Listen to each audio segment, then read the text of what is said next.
fantasy check-in time now for the Memphis Grizzlies.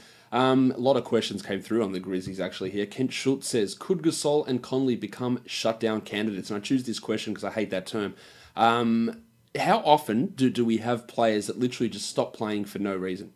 It did happen, and I'll admit this, it happened with Eric Bledsoe and Tyson Chandler a couple of years ago in Phoenix. How did that work out well for them? It basically meant that that'll never happen again in the NBA, I don't believe, with the treatment of Bledsoe, who they traded away and got nothing in return. A protected first-round pick, might be pick 29, perhaps that's what they get, but yeah, a guy who poisoned their locker room and really wasn't done right by that team at all.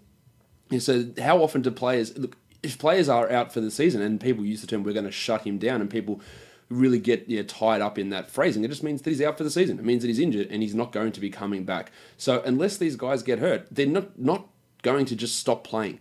Yes, they might take an additional game off or so in April, which again, you should never be playing fantasy basketball in April. Never, never, never, never. And just for completeness, never. Don't play fantasy basketball in April. But I don't think we're just going to have, once the All-Star break comes, that Gasol and Conley aren't playing. Now, Gasol has dealt with ankle injuries this season. Conley's had his share of injuries. But I really don't see them being preemptively not played. Gasol got David Fizdale fired because he didn't play in a fourth quarter of a blowout last season. These guys are not going to be happy if they're just told we're not playing again. And this thought process was pervasive with Gasol last season. He's going to get shut down. The Grizzlies are struggling. They're tanking. They're not doing anything. After the All-Star break, Gasol won't play. And that's just not the reality of how most of these things work. And I think that is trying to make decisions and trading away guys based on a mythical shutdown, which might happen 1% of the time, I think is generally a losing proposition in fantasy basketball, and you don't come out, well, obviously you don't come out on the winning side because that's what happens when it's losing.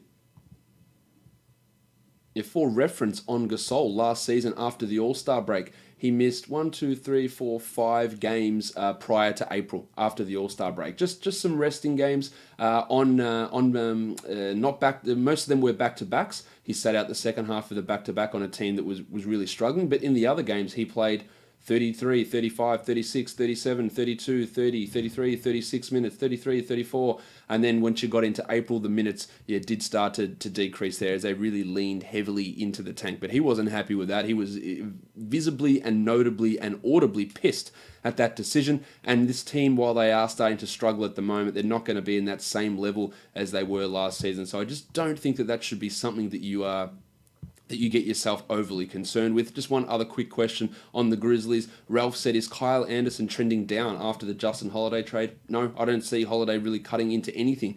Anderson is still playing his minutes. He's still doing what he needs to do. Justin Holiday is barely getting to 20 minutes per game. I don't see this trend down happening that you're speaking of. His last 4 games, Anderson's played 38, 29 minutes in a blowout to the Spurs, 31 minutes in a blowout loss to the Pelicans, and then 33 minutes in a win against the Spurs. So the scoring hasn't been fantastic in those games, but you don't have him for scoring. You have him for assists and rebounds and blocks and steals. And I have no indication that Kyle Anderson and Justin Holiday, or Holiday's going to have any sort of negative impact on Kyle Anderson. So maybe use that on a flip side and try and get the Kyle Anderson off another manager by stoking that fear that Justin Holiday is going to impact him. I don't believe it will.